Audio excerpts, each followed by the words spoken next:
അത് വെച്ച് നോക്കുകയാണെങ്കിൽ ലാഭമാണ്. പക്ഷേ ഇതിന്റെ ബാറ്ററിക്ക് ഒരു കംപ്ലൈന്റ് വന്നാൽ ഇലക്ട്രിക്കൽ വാഹനം ഒരുപാട് വാഹനങ്ങൾ നോക്കിക്കാണല്ലോ എടുക്കുന്നതിന്റെ അത് ഓടിച്ചെന്നെടുത്തതാണോ ഓല? അല്ല. അപ്പൊ ഇത്രയും വാഹനങ്ങൾ പല ടൈപ്പ് നോക്കിയിട്ട് എന്തുകൊണ്ട് ഓലയിലോട്ട് വന്നു? ഒന്നാമത് 10 months കൊണ്ട് എന്തൊക്കെ കംപ്ലൈന്റ്സ് ഫേസ് ചെയ്തിട്ടുണ്ട് ഈ വാഹനം? എനിക്ക് ആകെ ഒരു 3 കംപ്ലൈന്റ് എനിക്ക് ഫേസ് ആയിട്ടുള്ളൂ. നമസ്കാരം, ഞാൻ രാകേഷ് എം ജി. ഇന്നിപ്പോൾ ഞാൻ കൊണ്ടുവന്നിരിക്കുന്നത് നമ്മുടെ ഓലയുടെ S1 Xും X+ ആണ് കൊണ്ടുവന്നിരിക്കുന്നത്. അതായത് ഈ രണ്ട് മോഡൽസിന്റെ മെയിൻ ഡിഫറൻസ് എന്താണ്? ഈ ഒരു മോഡലിന് നമുക്ക് താക്കോല് വരുന്നതാണ്. അതായത് താക്കോല് വരുന്ന മോഡലിന് എന്താണ് ഡിഫറൻസ് വരുന്നത്, അല്ലെങ്കിൽ ഇതിൻ്റെ അഡ്വാൻറ്റേജ് എന്തൊക്കെയാണ് എന്നുള്ളതിനെ കുറിച്ചാണ്. അത് മാത്രമല്ല, ഒരു യൂസർ റിവ്യൂവും കൂടെയാണ് ഞാൻ ഇന്നിപ്പോൾ കൊണ്ടുവന്നിരിക്കുന്നത്. അതായത് ഏകദേശം 1 വർഷത്തോളമായി ഈ ഒരു വാഹനം എടുത്തിട്ട്, എന്നാൽ ഈ ഒരു വാഹനം എടുത്തിട്ട് അത്രയും കൂടി ആയിട്ടില്ല, താക്കോലുള്ള മോഡലാണ് കൂടെയാണ് ഞാൻ ഇന്നിപ്പോൾ കൊണ്ടുവന്നിരിക്കുന്നത്. എല്ലാവർക്കും welcome back to my channel MG Explore.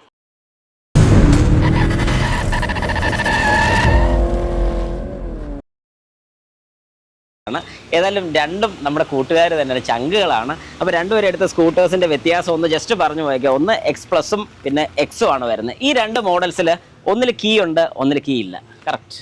Yes. അപ്പോൾ കീ ഉള്ള മോഡലാണോ നല്ലത്, കീ ഇല്ലാത്ത മോഡലാണോ നല്ലത്? മെയിനായിട്ട് കീ ഇല്ലാത്ത ആളോട് ചോദിക്കാം ആദ്യം. കീ ഉള്ളതാണ് കുറച്ചും കീ ഉള്ളതല്ല. അപ്പോൾ കീ ഇല്ലാത്ത ഒരാളുടെ ഒരു അഭിപ്രായം കീ ഉള്ളതാണ് നല്ലത്. കാരണം കൊണ്ടൊന്ന് പറഞ്ഞേക്കാം. കാരണം എന്താണെന്ന് ചോദിച്ചാൽ, നമുക്ക് ചില സമയത്ത് ഈ പാസ്വേഡ് ഇപ്പം പെട്ടെന്ന് നമുക്കൊന്ന് എടുക്കണമെങ്കിൽ പാസ്വേഡ് അടിക്കാൻ കുറച്ച് ഡിലേ വരുന്നുണ്ട് പാസ്വേഡ് അടിക്കാൻ വേണ്ടി. അതായത് പ്രത്യേകിച്ച് മഴയത്തൊക്കെ നിൽക്കുമ്പോൾ നമുക്ക് എനിക്കിപ്പോൾ 2 തവണ റോങ് ആയിട്ട് ഇത് ചെയ്യേണ്ടി വന്നിട്ടുണ്ടായിരുന്നു. ഫോണിലും കൂടെ ഉണ്ട്, ഓട്ടോമാറ്റിക് ആയിട്ട് ഉണ്ട്. പക്ഷേ ഫോൺ ചില സമയത്ത് നമുക്ക് എടുക്കാൻ പറ്റത്തില്ലാത്ത അവസ്ഥയാണെങ്കിൽ നമ്മൾ പാസ്വേഡ് അടിച്ചാൽ കയറേണ്ടി വരുന്നത്. അപ്പൊ ഫോണിലുണ്ടെന്നുണ്ടെങ്കിൽ അപ്പൊ ഫോൺ യൂസ് ചെയ്ത് നമുക്കിത് ലോക്ക് ആൻഡ് അൺലോക്ക് ചെയ്യാൻ സാധിക്കും. അപ്പൊ ഈ പറഞ്ഞ പോലെ മഴയുള്ളപ്പോൾ മാത്രമേ ഒരു ബുദ്ധിമുട്ട് വരുന്നുള്ളൂ, അല്ലാത്ത സമയത്ത് പ്രശ്നം വരുന്നില്ല. പക്ഷെ എന്റെ ഒരു സംശയം കൂടെ ഞാൻ പറഞ്ഞുതരാം. ഇപ്പം ഈ ഒരു വാഹനത്തിന്റെ താക്കോൽ ഇല്ലെന്ന് പറഞ്ഞ് പാസ്വേഡ് അടിച്ചാണ് കയറുന്നത്. അങ്ങനെയാണെങ്കിൽ ഈ പാസ്വേഡ് വേറൊരാളോട് ഇപ്പം ഗൂഗിളിന്റെ ഫ്രണ്ടിൽ കൊടുക്കുകയാണെങ്കിൽ ഈ പാസ്വേഡ് ഡിസ്ക്ലോസ് ചെയ്യേണ്ടി വരും. അപ്പൊ നമുക്ക് സ്റ്റാർട്ട് ചെയ്യാം. നമ്മുടെ കൂട്ടത്തിൽ നിന്നുള്ള ഗൂഗിളും ചെയ്യാം. ഇപ്പൊ നമ്മൾ സ്ഥിരം എടുക്കുന്ന ഒരാളാണ്, ഇപ്പൊ ഫാദർ ഫാമിലി മെമ്പേഴ്സ് ആണെങ്കിൽ നമുക്ക് ഒരു കാർഡ് പോലെ തന്നെ അവർക്കും ഇത് എടുക്കാവുന്ന രീതിയിൽ ചെയ്തു കൊടുക്കാൻ പറ്റും. ഫോണിൽ തന്നെ ആക്സസ് ഉണ്ട്. അതായത് അപ്പൊ ഇതുകൊണ്ട് എത്ര ഫോണിലോട്ട് നമുക്ക് ആക്സസ് കൊടുക്കാൻ സാധിക്കും? ഇപ്പം 2-3 ആയിരിക്കും. ഞാൻ ഒരാൾക്കേ കൊടുത്തിട്ടുള്ളൂ, ഫാദറിന് മാത്രമേ കൊടുത്തിട്ടുള്ളൂ. ശരി. അല്ലാത്തൊരാൾക്ക് കൊടുക്കുന്ന സമയത്ത് ഒന്നെങ്കിൽ നമ്മൾ പാസ്വേഡ് പറഞ്ഞു കൊടുക്കേണ്ടി വരും. ഇത് ഞാൻ ഒരു സംശയം ചോദിക്കട്ടെ. ഇപ്പൊ ഞാൻ ഒരു തവണ പാസ്വേഡ് പറയാതെ ഞാനിത് ഓപ്പൺ ആക്കി തന്നു, ഈ ഒരു വ്യക്തി വേറൊരു സ്ഥലത്ത് കൊണ്ട് വെച്ച് കഴിഞ്ഞാൽ പിന്നെയും ഇത് അൺലോക്ക് ചെയ്യണമെങ്കിൽ പാസ്വേഡ് വേണം. അപ്പൊ നമുക്ക് പാസ്വേഡ് പറഞ്ഞു കൊടുക്കാതിരിക്കാൻ സാധിക്കത്തില്ല. അപ്പോഴേക്കും നമുക്ക് അടുത്ത വാഹനത്തിലോട്ട് വരാം. ഒരു മിനിറ്റ്. ഈ ഒരു വാഹനത്തിൽ താക്കോലുണ്ട്. അങ്ങനെയാണെങ്കിൽ ജിത്തോന് ഈ വാഹനം എത്ര പേർക്ക് കൊടുക്കാൻ പറ്റും? ഇത്രേ ഉള്ളൂ, വളരെ സിമ്പിൾ ആണ്. അപ്പൊ ഇതിന്റെ ഒരു അഡ്വാൻറ്റേജ് എന്താന്ന് പറഞ്ഞു കഴിഞ്ഞാൽ, കീ ഉണ്ടെങ്കിൽ ബെനിഫിറ്റ് ആണ്. പക്ഷെ വിലയുടെ വ്യത്യാസം വരുന്നുണ്ടോ? കീ ഉള്ള മോഡലും കീ ഇല്ലാത്ത മോഡലും വ്യത്യാസം വരുന്നുണ്ട്. അതായത് ഇതിപ്പോ ഒരു 4 kWh ബാറ്ററിയാണ് ഇതിൽ വരുന്നത്. അതേ സ്ഥാനത്ത് ഇവിടെ ഒരു 3 ആണ് വരുന്നത്. പക്ഷെ ഇതിന്റെ തന്നെ 4 അവൈലബിൾ ആണ്. 4 വരുന്ന സമയത്ത് ഇതിന്റെ എനിക്ക് തോന്നുന്നു പ്രോ മോഡാണ്. പ്രോ മോഡ് എന്ന് പറയുമ്പോൾ ടച്ചും എല്ലാം കൂടെ വരും. അപ്പൊ ടച്ച് വരുന്ന സമയത്ത് കീ ഉണ്ട്, കീ ഇല്ല. പക്ഷെ ടച്ച് ഉണ്ടെന്ന് മാത്രമേ ഉള്ളൂ. ടച്ച് വരുന്ന സമയത്ത് നമുക്ക് കിട്ടാൻ പോകുന്ന ഒരു പണി എന്ന് പറഞ്ഞാൽ എനിക്കൊന്ന് മഴ പെയ്യുന്ന സമയത്ത് ഉറപ്പായിട്ടുണ്ട്. കാരണം നമുക്ക് ഇത്ര വളരെ സിമ്പിൾ ആയിട്ട് പറഞ്ഞുതരാം. ഞാനിപ്പോ എന്റെ ഫോൺ യൂസ് ചെയ്യാണ്, ഇങ്ങനെയൊക്കെ യൂസ് ചെയ്യുമ്പോൾ ഒരു കുഴപ്പം വരത്തില്ല. പക്ഷെ മഴയുള്ള സമയത്ത് ഇതിന്റെ പുറത്ത് 2-3 തുള്ളി വെള്ളം വീണ ടച്ച് ചെയ്യാൻ പറ്റത്തില്ല. അപ്പൊ അങ്ങനെ വരുന്ന സമയത്ത് ടച്ച് എടുക്കാതിരിക്കുന്നതായിരിക്കും കുറച്ചുകൂടെ നല്ലത്. പക്ഷെ കുറച്ചുകൂടെ അഡ്വാൻസ്ഡ് ആണ്, ഇല്ലെന്ന് പറയാൻ പറ്റില്ല. പക്ഷെ ഈ ഒരു കാര്യം കൂടെ ഒന്ന് റെഡിയാക്കേണ്ടതായിരുന്നു. ഒരു അൺലോക്ക് ചെയ്യാൻ പറ്റുന്ന ഒരു എളുപ്പം ഉണ്ടായിരുന്നുണ്ടെങ്കിൽ നല്ലതായിരുന്നു. അഡ്വാൻസ് കുറെ ഫീച്ചേഴ്സ് ഉണ്ട്, സ്പീക്കേഴ്സ് വരുന്നുണ്ട്, പാട്ടൊക്കെ വണ്ടിക്ക് അതിന്റെ സൗണ്ട് വേണമെങ്കിൽ കൊടുക്കാം. ഓ ശരി. ഇപ്പൊ സൗണ്ട് ഇല്ലല്ലോ, സൗണ്ട് ഇല്ല. ഇപ്പൊ മോട്ടറിന്റെ സൗണ്ട് നമുക്കത് കേൾക്കാനും പറ്റത്തില്ല. സൗണ്ട് കേട്ട് പോകാൻ പറ്റും. ഓക്കെ, ഇനി അടുത്ത് നമുക്ക് റേഞ്ചിലോട്ട് വരാം. അതായത് ഈ ഒരു മോഡൽ 3 kWh എന്ന് പറയുമ്പോൾ റേഞ്ച് എത്ര കിട്ടുന്നുണ്ട്? എക്കണോമിക്കലാണെങ്കിൽ 125 ആണ്. 125 എന്ന് പറയുമ്പോൾ നമുക്ക് എത്ര? നമുക്ക് റിയൽ വേൾഡിൽ കിട്ടുന്നുണ്ട് ഒരു 115 അടുത്ത് 115 വരെ കിട്ടിയിട്ടുണ്ട്. Echo model. നോർമലിലോട്ട് വരികയാണെങ്കിൽ ഒരു 95-90 അടുത്ത് വന്നിട്ടുണ്ട്. 95-90. സ്പോർട്സ് മോഡ് ആണെങ്കിൽ സ്പോർട്സ് 70 ആണ് പറയുന്നത്. ഒരു 60 അടുത്ത് 60-65. പക്ഷെ അതേ സ്ഥാനത്ത് നമുക്ക് സ്പീഡ് കൂടുതൽ കിട്ടുന്നുണ്ട്. 90 km സ്പീഡിൽ പോകുന്നുണ്ട്. 120 വരെ പോകുന്ന മോഡൽ നമുക്ക് ഈ ഒരു അവൈലബിൾ ആണ്. അത് പ്രോ മോഡൽ മാത്രം നമുക്ക് കിട്ടുന്നുള്ളൂ. അല്ലാത്തതല്ല 90 ലോക്ക്ഡ് ആണ്. 90 മേലോട്ട് പോകത്തില്ല. ഓക്കെ, അത് നല്ലൊരു കാര്യം. ഇനിയിപ്പോൾ അടുത്ത് വരേണ്ട ഒരു കാര്യം, നമുക്ക് കറണ്ട് കൺസപ്ഷൻ എത്ര വരുന്നുണ്ട്? അതായത് എനിക്ക് അറിയേണ്ട ഒരു കാര്യം, നിങ്ങൾ ഇതിപ്പം ചാർജ് ചെയ്യുകയാണെങ്കിൽ ഒരു 0 to 100 എത്ര നേരം എടുക്കും? 6.5 ആണ് കമ്പനി പറയുന്ന ടൈം. എനിക്കൊരു ഞാനൊരു 20 അടുത്താണ് ഇട്ടിട്ടുള്ളത്. ആദ്യത്താത്ത് ഞാൻ ഇതില്ല ചാർജ് ചെയ്തിട്ടില്ല. അപ്പൊ എനിക്ക് ഏകദേശം ഒരു 4 hour ഒക്കെയാണ് ഏകദേശം വരുന്നത്. 4 hours ഫുൾ ചാർജ് ആകുന്നുണ്ട്. 22 ഈ ഫുൾ ചാർജ് ചെയ്യുമ്പോഴത്തേക്കും ഏകദേശം എത്ര രൂപയുടെ കറണ്ട് കൺസപ്ഷൻ വന്നിട്ടുണ്ടെന്ന് നോക്കിയിട്ടുണ്ടോ എപ്പോഴെങ്കിലും? അങ്ങനെ നോക്കിയിട്ടില്ല, പക്ഷേ ഏകദേശം ഒരു 600 ആണ് 2 month കൂടുമ്പോൾ എക്സ്ട്രാ നമുക്ക് വരുന്നത്. അത് ഗോകുലിന്റെ ഒരു ഫ്രണ്ടിന് ഈ ഒരു വാഹനം ഉണ്ടെന്ന് പറഞ്ഞു. നല്ല ഓട്ടോ ഉണ്ട്. ഇപ്പൊ എത്ര കിലോമീറ്റർ ഓടിയിട്ടുണ്ട് ആ വാഹനം? 12,000. ഈ വാഹനം ഇപ്പൊ ഓടിയിരിക്കുന്നത് 8,000 ഉള്ളു. ഇതിപ്പോ ഒരു 1 year ആകാറായി. മറ്റേ വാഹനം ഇപ്പൊ പറഞ്ഞ ഫ്രണ്ടിന്റെ ഒരു 7 months ആയിട്ടുള്ളൂ. 7 months കൊണ്ട് 13,000 കിലോമീറ്റർ. കുഴപ്പമില്ല, നല്ല കിലോമീറ്റർ. അങ്ങനെയാണെങ്കിൽ അദ്ദേഹത്തിന് എത്രയാണ്? 600 അടുത്താ പറഞ്ഞത്. 600 വെച്ച് 2 months കൂടുമ്പോൾ വരുന്നുണ്ട്. അപ്പൊ അതും ലാഭം തന്നെയാണ്. കാരണം 300 രൂപ വെച്ച് ഒരു മാസം നമുക്ക് കറണ്ട് ബില്ല് വരുന്നുണ്ട്. അദ്ദേഹം ഡെയിലി യൂസ് ചെയ്യുന്നതായിരിക്കും. ഇൻസ്റ്റാമാർട്ട് അതൊക്കെ ഓടുന്ന ആളാണ്. അപ്പൊ അങ്ങനെ ആകുമ്പോഴത്തേക്കും ഡെയിലി ഓടിയിട്ട് പോലും ഒരു ദിവസം നമുക്ക് 300 വെച്ച് കൂട്ടുകയാണെങ്കിൽ തന്നെ 10 രൂപ ചെലവ് വരുന്നുള്ളൂ. അതായത് 10 രൂപയ്ക്ക് നമുക്ക് ഏറെക്കുറെ ഒരു 100 കിലോമീറ്റർ തന്നെ കൂട്ടാം.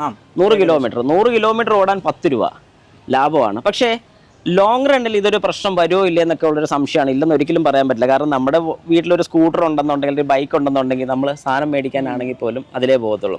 പെട്രോൾ അടിക്കുന്ന എത്ര നമുക്കറിയാം, നല്ല ഫ്യൂവൽ കൺസപ്ഷൻ വരുന്നുണ്ട്. അത് വെച്ച് നോക്കുകയാണെങ്കിൽ ലാഭമാണ്. പക്ഷേ ഇതിൻ്റെ ബാറ്ററിക്ക് ഒരു കംപ്ലൈൻറ്റ് വന്നാൽ അത്യാവശ്യം ഇപ്പൊ ഓല ഞാൻ എടുത്ത ടൈമിൽ ഒരു ഓഫർ ഉണ്ടായിരുന്നു. 8 year ആണ് നമുക്ക് വാറണ്ടി പറഞ്ഞിരിക്കുന്നത്. അപ്പൊ 8,000 കിലോമീറ്റേഴ്സും ഉണ്ട്. 80,000 കിലോമീറ്റർ അല്ലെങ്കിൽ 8 years വരുന്നത്. അതായത് 80,000 കിലോമീറ്റർ വരെ നമുക്ക് ഇതിന്റെ ബാറ്ററിക്ക് എന്ത് കംപ്ലൈന്റ് ഉണ്ടെങ്കിലും അവർ മാറി തരും. അല്ലെങ്കിൽ 8 വർഷം. ഇപ്പൊ ഇത് കഴിഞ്ഞാൽ പിന്നെ നമ്മൾ ഇത് പൈസ കൊടുത്ത് മാറി. ബാറ്ററിക്ക് എനിക്ക് തോന്നുന്ന ഒരു വാഹനത്തിന്റെ ഒരു 70 തൊട്ട് 80% വരെ ബാറ്ററിയുടെ കോസ്റ്റ് ആണ് മെയിൻലി വരുന്നത്. കാരണം അത്രയും കോസ്റ്റ്ലിയാണ് ഇതിന്റെ ബാറ്ററീസ് വരുന്നത്. അപ്പം ശരിക്കും പറഞ്ഞാൽ ഒരു 8 വർഷം വരെ നമുക്ക് നല്ല സുഖമായിട്ട് യൂസ് ചെയ്ത് ആ കിട്ടുന്ന ഒരു ലാഭം കൊണ്ട് ഇത് വേണമെങ്കിൽ തട്ടിക്കളഞ്ഞേച്ചോ, അല്ലെങ്കിൽ സ്ക്രാപ്പിന് കൊടുത്തിട്ടാണെങ്കിലും പുതിയൊരു വാഹനം എടുത്താലും നഷ്ടമില്ല. ഇതിപ്പം ഒരു 5 വർഷം കഴിയുമ്പോൾ തന്നെ നമുക്ക് ഇത് നമ്മൾ മുടക്കിയ എമൗണ്ട് നമുക്ക് തിരിച്ചു കിട്ടുന്നുണ്ട്. യെസ്. പക്ഷെ ഒറ്റ കാര്യമേ ഉള്ളൂ, ചാർജർ എപ്പോഴും നമ്മൾ കൊണ്ടു നടക്കണം. ചാർജിങ് പോർട്ട് എല്ലായിടത്തും വേണമെന്ന് വേണ്ടല്ലോ. സാധാരണ വീട്ടിലേക്ക് ചാർജർ കൊണ്ട് നടക്കണമെന്നില്ല. ചിലപ്പോൾ ഈ ഹൈപ്പർ ചാർജർ ഇപ്പൊ മിക്ക സ്ഥലത്തുണ്ട്.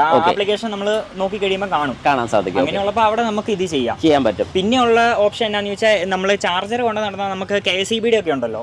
അപ്പൊ KSEB ഇലക്ട്രിക് അതിന്റെ ആപ്പ് എടുത്തു കഴിഞ്ഞ് കഴിഞ്ഞാൽ നമുക്ക് അത് സ്കാൻ ചെയ്ത് എമൗണ്ട് ഇട്ട് കഴിഞ്ഞാൽ നമുക്ക് ചെയ്യാൻ പറ്റും. അതിന് നമ്മുടെ ചാർജർ തന്നെ വേണം. ഈ ഹൈപ്പർ ചാർജർ നമുക്ക് യൂസ് ചെയ്ത് കഴിഞ്ഞാൽ ബാറ്ററിക്ക് ഇഷ്യൂ വരും എന്നൊക്കെ പറയുന്നത്. ഉപയോഗിക്കില്ലെന്നാണ് പറയുന്നത്. ഈ ഹൈപ്പർ ചാർജർ കൊണ്ട് നമുക്കൊരു 0 to 100 എത്ര നേരം എടുക്കുമായിരിക്കും? ഏറെക്കുറെ അതിനേക്കാളും ഹാഫ് ടൈം ഫുൾ ചാർജ് ആവുന്നുണ്ട്. ഓക്കെ, ഇനി ജിത്തുവിന്റെ അടുത്തോട്ട് വരാം. ജിത്തു, ഈ വാഹനം ഇപ്പൊ യൂസ് ചെയ്യുന്ന 4 kWh ആണ് ഇതിന്റെ ബാറ്ററി എന്ന് പറയുന്നത്. അങ്ങനെയാണെങ്കിൽ ഒരു ഫുൾ റേഞ്ച് ടു 0 നമുക്ക് എത്ര കിലോമീറ്റർ റേഞ്ച് കിട്ടുന്നുണ്ട്? റേഞ്ച് ഒരു 100% ഫുൾ ചാർജ് നിൽക്കുവാണെങ്കിൽ നോർമൽ ആണെങ്കിൽ ഒരു 150 കിട്ടുന്നുണ്ട്. 150 മീറ്റർ കാണിക്കുന്നുണ്ട്. കാരണം നമ്മുടെ ജോഗ്രഫി അറിയാലോ, കയറ്റം ഇറക്കമല്ല.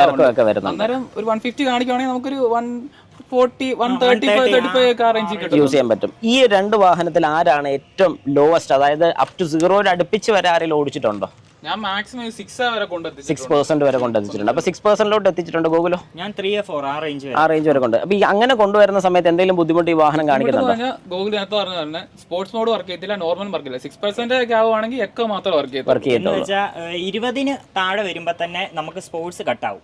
പിന്നെ ഉള്ളത് 15 താഴെ വരുമ്പോ തന്നെ നോർമലും കട്ടാവും, എക്കണോമിലോട്ടാവും. പിന്നെ എക്കണോ മാത്രമേ ഇട്ട് പോകാൻ പറ്റുള്ളൂ. എക്കോ മാത്രം ഇട്ട് പോകുമ്പോൾ നമുക്ക് ഒരു 40 കിലോമീറ്റർ അടുത്ത് സ്പീഡിലേക്ക് കയറാൻ പറ്റുള്ളൂ. ഈ ഒരു വാഹനം നോക്കുന്ന സമയത്ത് നിങ്ങൾ ഇലക്ട്രിക്കൽ വാഹനം ഒരുപാട് വാഹനങ്ങൾ നോക്കിക്കാണോ ഇതിനെടുക്കുന്നതിന്? അത് ഓടിച്ചെന്നെടുത്തതാണോ ഓല? അല്ല. അപ്പൊ ഇത്രയും വാഹനങ്ങൾ പല ടൈപ്പ് നോക്കിയിട്ട് എന്തുകൊണ്ട് ഓലയിലോട്ട് വന്നു? ഒന്നാമത് നമുക്ക് ഒരു 5 വർഷം കൊണ്ട് നമുക്ക് ഇത് എന്നാണെങ്കിലും ഇത് ലോങ് ടൈമിലോട്ട് നമ്മൾ നോക്കുന്നതല്ല, ഒരു ഷോർട്ട് ടൈമിലോട്ടാണ്. അപ്പം ഒരു 5 year കൊണ്ട് നമ്മൾ മുടക്കിയ പൈസ നമുക്ക് പെട്രോളിന്റെ ഇത് ബെനിഫിറ്റ് കിട്ടണം. ഏതർ എന്നൊക്കെ പറയുമ്പോൾ ഇതിനേക്കാൾ എമൗണ്ട് കൂടുതലല്ല. എനിക്കത് 180 ആണ്. 190 വരെ റേഞ്ചും കുറവാണ്. ശരി. അപ്പൊ നമുക്ക് മെയിൻ ആയിട്ട് വേണ്ടതെന്ന് പറഞ്ഞാൽ റേഞ്ചും വേണം, പൈസ കുറവായിരിക്കണം. അങ്ങനെ വെച്ച് നോക്കുമ്പോഴത്തേക്കും കംഫർട്ടബിൾ ആയിട്ട് എടുക്കാൻ പറ്റുന്ന ഒരു മോഡൽ തന്നെയാണ് ഓല. ഈ ഓലയ്ക്ക് ഒരുപാട് കംപ്ലൈന്റ്സ് പറയുന്നുണ്ട്. അതായത് പലരും കത്തിക്കുന്നതായിട്ട് നമ്മൾ വീഡിയോ കണ്ടിട്ടുണ്ട്. പിന്നെ വേറൊരു കാര്യമുണ്ട്, ഈ കൂടുതലുള്ളതിനെ എല്ലാവരും കല്ലെറിയുമെന്ന് പറയുന്നതാണോ എന്ന് അറിയത്തില്ല. പക്ഷെ നിങ്ങളുടെ ഒരു പേഴ്സണൽ അഭിപ്രായം കൂടെ പറയണം. ഇത്ര നാൾ ഈ വാഹനം യൂസ് ചെയ്തിട്ട് ഇപ്പം ഗൂഗിൾ എനിക്ക് തോന്നുന്നു 10 months ആയിട്ടുണ്ട്. ഈ 10 months കൊണ്ട് എന്തൊക്കെ കംപ്ലൈന്റ്സ് ഫേസ് ചെയ്തിട്ടുണ്ട് ഈ വാഹനം? എനിക്ക് ആകെ ഒരു 3 കംപ്ലൈന്റ് എനിക്ക് ഫേസ് ആയിട്ടുള്ളൂ. ഒന്ന് വന്നിരിക്കുന്നത് ഇതിന്റെ ട്രങ്ക് ഓപ്പൺ ചെയ്യുമ്പോൾ ചില സമയത്ത് ഇത് സ്റ്റക്ക് ആകും. ഓക്കെ. സ്റ്റക്ക് ആകുമ്പോൾ നമ്മൾ ജസ്റ്റ് അതിന്റെ റിവേഴ്സ് ബട്ടണിൽ തന്നെയാണ് ഈ ട്രങ്ക് കീ ഇല്ലാത്തതുകൊണ്ട്. അപ്പം റിവേഴ്സ് ബട്ടനെ ഇത് പ്രസ് ചെയ്തിട്ട് ഇതും കൂടെ ചെയ്ത് കഴിയുമ്പോൾ ഓട്ടോമാറ്റിക് ആയിട്ട് ശരിയാവും. ശരി. പിന്നെ രണ്ടാമത്തെ പ്രോബ്ലം വന്നത്, ഒരു തവണ നമ്മളിത് വെള്ളം ഒഴിച്ച് കഴുകി കഴിയുമ്പോൾ ഞാനിത് ഓവർടേക്ക്, ഒരു KSRTC ഓവർടേക്ക് ചെയ്ത സമയത്ത് പെട്ടെന്ന് ഓഫായി പോയി. ഓഫായി പോയി എന്ന് പറഞ്ഞാൽ ഫുൾ സ്ക്രീൻ ഓഫായി, എഞ്ചിൻ ഇത് ഓഫായി ഇരുന്ന സമയത്ത്. അപ്പം ഒരു 70 കിലോമീറ്റർ ഞാൻ പെട്ടെന്ന് സിഗ്നൽ ഇടാൻ പറ്റത്തില്ലല്ലോ, ഞാൻ പെട്ടെന്ന് ലെഫ്റ്റിലോട്ട് ഇത് ഹാൻഡ് സിഗ്നൽ കാണിച്ചിട്ട് സൈഡിലോട്ട് ഒതുക്കി. പിന്നെ ഇത് ഓഫ് ആയിട്ടില്ല. അന്നേരം എന്ത് ചെയ്തു? സർവീസ് സെന്ററിൽ വിളിച്ചോ അതോ? ഇല്ല, സർവീസ് സെന്ററിൽ അപ്പൊ തന്നെ ഓണാക്കി. കുഴപ്പമില്ലായിരുന്നു. എനിക്കപ്പോ തോന്നുന്നു വെള്ളം ഇത് ചെയ്തതിന്റെ വല്ല ഇഷ്യൂ ആയിരിക്കും. പിന്നെ വേറെ എന്തെങ്കിലും ഇഷ്യൂസ് മാത്രമല്ല. അപ്പം ഇലക്ട്രിക്കൽ വാഹനം ഏതാണല്ലോ, സ്കൂട്ടർ ആയിക്കോട്ടെ കാർ ആയിക്കോട്ടെ, വെള്ളം ഒഴിച്ച് വാഷ് ചെയ്യുമ്പോൾ പ്രത്യേകിച്ച് ഹൈ പ്രഷർ വാഷോ കാര്യങ്ങളൊന്നും ചെയ്യാതിരിക്കാൻ ശ്രമിക്കുക. നോർമൽ വാഷിന് പ്രശ്നമില്ലെന്ന് എനിക്ക് തോന്നുന്നു. പിന്നെ ഷാമ്പു യൂസ് ചെയ്യുന്നു, അങ്ങനെ എന്താണ് ഷാമ്പു ഒന്നും യൂസ് ചെയ്യില്ലെന്ന് പറയുന്നുണ്ട്, പ്രത്യേകിച്ച് എടുത്ത് പറയുന്നുണ്ട്. ഇഷ്യൂ വരാനുള്ള ചാൻസ്. ജിത്തുവിന് ഈ വാഹനത്തിന് എടുത്തിട്ട് ഇപ്പൊ എത്ര മാസമായിട്ടുണ്ട്? ഞാനിപ്പോ ഒരു 2 months കഴിഞ്ഞുള്ളൂ. ഈ 2 months കൊണ്ട് എന്തൊക്കെ കംപ്ലൈന്റ്സ് ഫേസ് ചെയ്യേണ്ടി വന്നിട്ടുണ്ട്? ഞാനിപ്പം ഫേസ് ചെയ്ത ഒരു കംപ്ലൈന്റ് പറഞ്ഞാൽ, ഇത് നമ്മൾ ഇച്ചിരി ദൂരം ഓടിച്ചു കഴിയുമ്പോൾ ഒരു 19 കിലോമീറ്റേഴ്സ് ഒക്കെ ഓടിച്ചു കഴിയുമ്പോഴത്തേക്ക് ഫസ്റ്റ് ടൈം ഇത് തന്നെ മോഡ് നോർമൽ സ്പോർട്സ് എക്കോ ആണ്. നോർമലായിട്ട് ഓടിക്കുമ്പോൾ അത് ഡയറക്റ്റ് എക്കോയിലോട്ട് മാറുന്നുണ്ടായിരുന്നു. അങ്ങനെ ജസ്റ്റ് നമ്മൾ പെട്ടെന്ന് നോക്കിയാൽ മാറത്തില്ല, വീണ്ടും നമ്മളൊന്ന് വണ്ടി സ്റ്റോപ്പ് ചെയ്തിട്ട് മോഡ് മാറ്റിയാലേ അങ്ങനെ പോകത്തുള്ളൂ. ഈ ഉള്ള മോഡലിന്റെ ഒരു ഇഷ്യൂ ആയിട്ട് വന്നിരിക്കുന്നത് എന്ന് വെച്ചാൽ, നമ്മളിപ്പോ പെട്ടെന്ന് ഒരു ഓവർടേക്ക് ചെയ്യാന്ന് വെച്ചു, നമ്മൾ ഓവർടേക്ക് ചെയ്യുന്ന സമയത്ത് പെട്ടെന്ന് എക്കോയിലോട്ട് ആയി കഴിഞ്ഞ് കഴിഞ്ഞാൽ നമ്മൾ 40 നമുക്ക് സ്പീഡ് എടുക്കാൻ പറ്റില്ല. അങ്ങനെ ഒരു പണി കേട്ടോ. പക്ഷെ അതിപ്പം റിസോൾവ് ആയിട്ടുണ്ട്, തന്നെ റിസോൾവ് ആയി. ഒറ്റ തവണ ഈ ഒരു പ്രശ്നം കിട്ടിയിട്ടുണ്ട്. ഒറ്റ തവണ അല്ലേ, എടുത്ത സമയത്ത് ഒരു 3-4 തവണ ഉണ്ടായിരുന്നു. ഇപ്പം പിന്നെ കാണിച്ചിട്ടില്ല.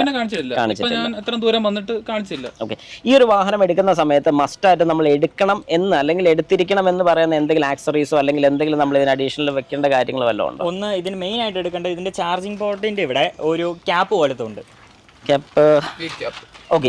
ഈ ഒരു ക്യാപ്പ്, ഈ ക്യാപ്പ് ഇതിന്റെ കൂട്ടത്തിൽ വരുന്നില്ല. അല്ല, നമ്മൾ എക്സ്ട്രാ മേടിക്കുന്ന പിൻ ചെയ്ത് വെക്കുന്നത്. ഓക്കെ, ശരി ശരി. അപ്പൊ ഈ ക്യാപ്പ് വെച്ചില്ലെങ്കിലുള്ളൊരു ഇതിന്റെ സൈഡിൽ തന്നെ കണ്ടില്ല, ഇത് കുറെ ഡസ്റ്റ് വന്നിട്ടുണ്ട്. അപ്പൊ ഈ ഡസ്റ്റ് അകത്തോട്ട് അത് കയറി കഴിഞ്ഞ് കഴിഞ്ഞാൽ പിന്നെ ചാർജിങ്ങിന്റെ ഇത് നമുക്ക് ഇഷ്യൂ വരും. ഓക്കെ, ശരി ശരി ശരി. പൊടി കയറി ഇരിക്കുന്നുള്ളതുകൊണ്ട് കൃത്യമായിട്ട് സോക്കറ്റ് കയറത്തില്ലെന്ന് മാത്രമല്ല, ചിലപ്പം അതിന്റെ ചാർജിങ്ങിന്റെ ഈ പോർട്ട് ഉണ്ട്, അതിന് കംപ്ലൈന്റ് വരാനുള്ള ചാൻസ് ഉണ്ട്. വേറെ എന്തെങ്കിലും? വേറെ പിന്നെ ഉള്ളത് ലേഡീസ് ഉണ്ടെങ്കിൽ നമുക്ക് ഇത് എക്സ്ട്രാ വെക്കേണ്ടതാണ്. ഇത് എക്സ്ട്രാ വരുന്നതാണ്, ഫുഡ് റെസ്റ്റ് വരുന്നതാണ്. പിന്നെ മാറ്റും കൂടെ ചെയ്യുന്നത് നല്ലതായിരിക്കും. കാര്യം എന്തെങ്കിലും ഒരു ഇഷ്യൂ വന്ന് ഇപ്പൊ ഓൾറെഡി ഒരു ഇതുപോലത്തെ ടൈപ്പ് ഇതുണ്ട്, പക്ഷെ മാറ്റും കൂടെ ഇടുവാണെങ്കിൽ ഉള്ള ഗുണം എന്നാന്ന് ചോദിച്ചു കഴിഞ്ഞാൽ നമുക്ക് വേറെ ഇഷ്യൂ ഒന്നും കൂടുതൽ താഴോട്ട് വരത്തില്ല. പൊടിയോ കാര്യങ്ങളോ ഒന്നും ഇറങ്ങാതിരുന്നോളും. സംഗതി നല്ല വന്നിട്ടില്ല. സ്ക്രീൻ കാർഡ് കൂടെ ഒട്ടിക്കുന്നത് നല്ലതായിരിക്കും. കാരണം ടച്ച് അല്ല, എന്നാലും സ്ക്രീൻ കാർഡ് ഒട്ടിക്കുന്നത് നല്ലതായിരിക്കും. എന്തെങ്കിലും കൊണ്ട് സൺലൈറ്റിന്റെ ഇത് കൊണ്ട് പിന്നെ വല്ലതൊക്കെ കൊണ്ട് അതെ അതെ അതെ. അപ്പൊ അങ്ങനെ വെച്ച് നോക്കുമ്പോൾ നല്ലൊരു ഓപ്ഷൻ ആയിരിക്കും. അപ്പൊ എനിക്ക് ഈ 2 സ്കൂട്ടറിലുള്ള വ്യത്യാസം കൂടെ ഒന്ന് പറയാം. ഇതിനിപ്പോ പ്രൈസ് റേഞ്ച് വരുന്നത് എനിക്ക് തോന്നുന്നു അന്ന് ഗൂഗിൾ എടുത്ത സമയത്ത് 1 lakh ആയിരുന്നു. ഇപ്പം ഈ ഒരു മോഡൽ വരുമ്പോഴത്തേക്കും 114 അടുത്ത് വരുന്നുണ്ട്. പക്ഷേ ഈ പ്ലസ് എന്ന് പറയുന്ന മോഡൽ വരുമ്പോൾ എന്തൊക്കെ വ്യത്യാസങ്ങൾ ഇതിനകത്ത് നമുക്ക് ഈ ഒരു മോഡൽ തമ്മിലുള്ള വ്യത്യാസം? മെയിൻലി നമുക്ക് ബ്ലൂടൂത്ത് കണക്റ്റഡ് ആയിരിക്കും. ഇതിന് ബ്ലൂടൂത്ത് കണക്റ്റഡ് ആണ്, പക്ഷെ അത് ഫീച്ചേഴ്സ് കുറവാണ്. ഓക്കെ, ശരി. അപ്പൊ ഇതിൽ നമുക്ക് എടുത്തു പറയത്തക്ക നല്ല 2-3 ഫീച്ചേഴ്സ് പറഞ്ഞു. നാവിഗേഷൻ നമുക്ക് എവിടെയെങ്കിലും ഇപ്പൊ എറണാകുളമൊക്കെ ഞാൻ ഇത് കൊണ്ട് പോയിട്ടുണ്ട്, കൊല്ലം കൊണ്ട് പോയിട്ടുണ്ട്. അപ്പം ഒന്നാമത് നമുക്ക് ഏതെങ്കിലും റൂട്ട് ഉണ്ടെങ്കിൽ നമുക്ക് നാവിഗേഷൻ ഇട്ട് കഴിഞ്ഞാൽ ഇതിന്റെ അകത്ത് തന്നെ നമുക്ക് ഇതിന്റെ അകത്ത് തന്നെ ടച്ച് അല്ലെങ്കിൽ തന്നെ കാണിക്കുന്നുണ്ട്. പിന്നെ പ്രോക്സിമിറ്റി സെൻസർ എന്ന് വെച്ചാൽ നമ്മളിപ്പം ഫോൺ കയ്യിലുണ്ടെങ്കിൽ നമ്മൾ സ്കൂട്ടറിന്റെ അടുത്തോട്ട് ഓട്ടോമാറ്റിക്കലി വരുമ്പോൾ അത് സെൻസ് ചെയ്തിട്ട് അൺലോക്ക് ആവും.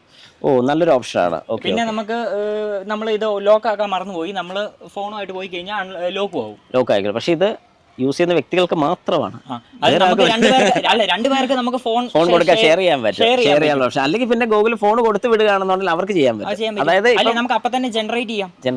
ശരി ശരി ശരി. അതായത് അന്നേരം തന്നെ അവരുടെ ഫോണിലോട്ട് ജനറേറ്റ് ചെയ്ത് കൊടുത്തു കഴിഞ്ഞാൽ അവർക്ക് ഇതുമായിട്ട് പോകാൻ സാധിക്കും. ഓക്കെ. പിന്നെ അടുത്തൊരു ഓപ്ഷൻ, വണ്ടി ലൊക്കേറ്റ് ചെയ്യാൻ പറ്റും. നമുക്ക് ലൊക്കേറ്റ് ചെയ്യാൻ പറ്റും. GPS ഉണ്ട്. അത് 2 വണ്ടിയിലും.